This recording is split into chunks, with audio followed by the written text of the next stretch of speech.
Ron, we're ready when you are.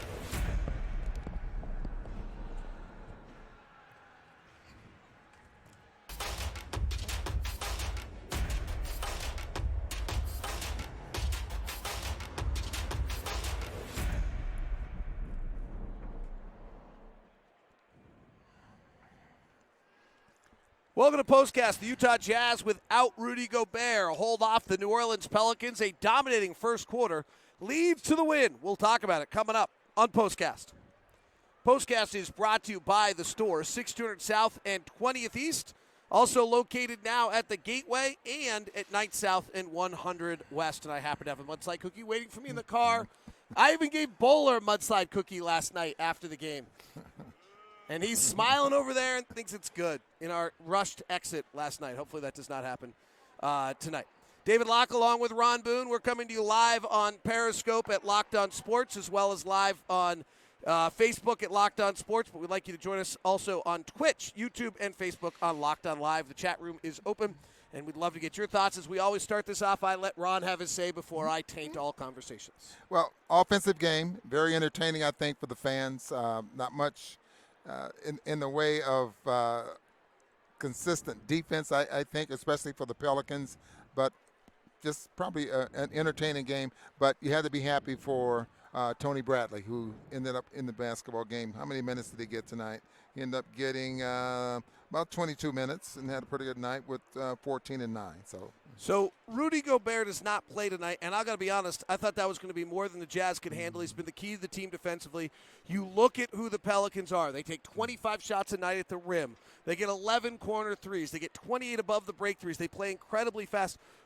They play 19, 20 transition opportunities. My thought was, okay, what does Rudy take away? Rudy takes away the rim. Rudy takes away the corner three. Rudy takes over the above the break three. Rudy takes away transition. These are all the things they do. How did the Jazz survive this without Rudy Gobert tonight? I think it wasn't necessarily so much of the defense that helped the Jazz. I thought it was the first quarter surge and dominance by the Jazz, in particular Donovan Mitchell. What, he up 16 points in that first quarter and had about a couple of threes. Really got things going.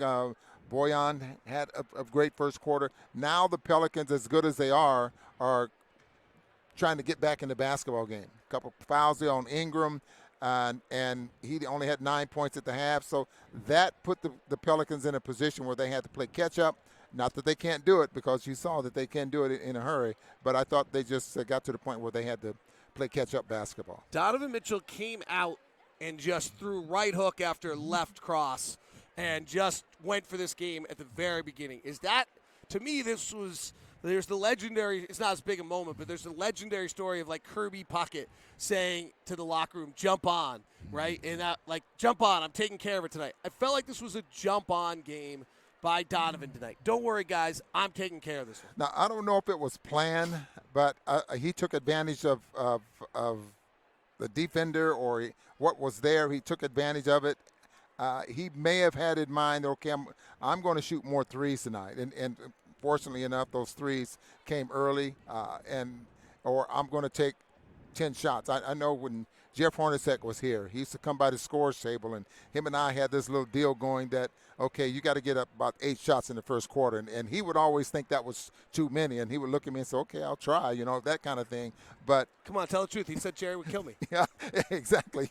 But it just didn't come his way all the time. And I always thought that third scorer needed to be a person that they had to take notice to out there on the floor, and he was a key part of it. So maybe Donovan was thinking that way. Okay, Rudy's not here. The offense has to make this surge in that first quarter, and he let it go. Let's go to some of the comments from Periscope. Azar says hi from Sri Lanka. We appreciate that. John Tagg says Donovan led the team to win, and JP says he was kind of hoping that Bradley to get the water bottle interview post-game. Pretty big minutes tonight. What did you see from Tony Bradley? Well, I'm just happy for him that he got a chance to play close to the basket. That's where he's good at. Big block. I mean, that's a confidence builder there as well, and maybe he can now get some more minutes, some backup minutes. I know that Quinn has a lot of confidence in Jeff Green at that spot, especially when they're playing the teams where he could stretch the floor because he is a three-point shooter. I'm not sure that he is a center that can play 20, 25 minutes a ball game consistently. The Jazz +7 tonight with Jeff Green on the floor, +1 with Tony Bradley, which is great. They just needed Tony to hold it. Give Jeff Green a lot of credit. Let's go to a Twitch comment from Crab Bite Lee, I think, or Cara Bite Lee or something. Rebounding, Bojan with the clutch rebound at the end. Rebounding overall, I thought Jeff Green got credit for 6 rebounds, but he punched a rebound out to Donovan. He tapped a rebound early. Overall rebound, Rudy Gobert's averaging a career-high defensive rebounding rate. The collective effort to stay active on the boards tonight was super impressive. The Jazz actually out-rebounded them 49-38. They missed a lot of shots. They took 101 shots, so that's a little bit of a misleading number, but the rebounding percentage by the Jazz was very good as well. And that's good to see, because I think sometimes we get in that comfort zone that Rudy's going to get every rebound for us, and we don't really go after it or box out and that type of thing. So, now that Rudy didn't play, you could see everyone collectively had to get it done. What I've always been concerned with is that long rebound, that one that comes between the free throw line and the dotted line, that type of thing. And the Jazz have been pretty good this year at picking those off. Let's go to the Facebook comments. Matt James says, glad for the win. Colin says, offense looked good. Shailene says, a lot less mid-rangers and floaters for Donovan and Alex. Tough road trip coming. How serious is Rudy's injury? I don't know if Rudy's going to be ready to go against Milwaukee. Hopefully he's ready to go by the time we get to Indiana and Memphis. That would be probably the hope at this point. Offense looking good. Offense was good. I got to tell you what, Pelicans' lack of defensive integrity was, I thought, embarrassing. Yeah, they're giving up 47% from the field and 119 points. Their defense is not that good. They try to outscore teams, and they have some shooters and they have ways of scoring, but that's not going to translate into playoff basketball at this point. Dante Exum tonight plays 5 minutes from Twitch. I have nowhere to go. I have a glass right here. I had no way out of that one. From Twitch, what's going on with Dante? I just see a guy who's trying to get used to the speed of the game again and doing the best he can.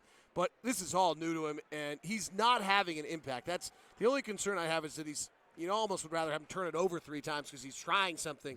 Right now, he just seems like he's just playing almost in a I don't want to make it imply. I was going to say he was playing in a bubble, but it's because that would imply he's trying to not get hurt. I don't see that at all. I just see a guy who just doesn't feel comfortable out there yet. I think you hit it on the head. I think we just have to be patient with him. I think we're expecting too much too soon for him. He hasn't played a lot of basketball. I thought he played 42 games last year, maybe less than that.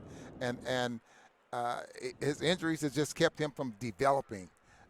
He just needs more time. And I'm sure Quinn is going to try to get him in there to the point and getting the minutes. It's just tough trying to win basketball games and giving him the amount of minutes that he really needs in order to get his confidence going. One of the fabulous things tonight, Jazz take 36 threes on 82 shot attempts. That's 44% of their shots were threes tonight, and the Jazz made 42%. I mean, frankly, the Jazz are not losing a basketball game this year where they shoot over 40% of their shots as threes and make over 40% of their threes. That combination, you just don't lose in the NBA. So that's an incredible offensive performance by them, plus 33 free throws tonight. That's about as good as it gets. And it's interesting to watch, Ron. Pelicans' defense is atrocious, but the Jazz are trying to find ways to get catch and shoot. They came into the game as the number 1 catch and shoot team in the league. They were 28th in attempts. We talked to Quinn Snyder about it in the coaches show. This is a high-level effort. How do we get more catch and shoot? And you can see the players are buying into that. Well, they're buying into it because Quinn, the way they get more of them is to play more in transition and try to get, those early three-point shots. We didn't see a lot of the dribble handoffs here tonight, and that's usually where they get, some of those uncontested looks. But, you set a good screen. I mean, it's just something that the Jazz are going to have to focus in on and find ways to get it done. Every player on this team can't get it done.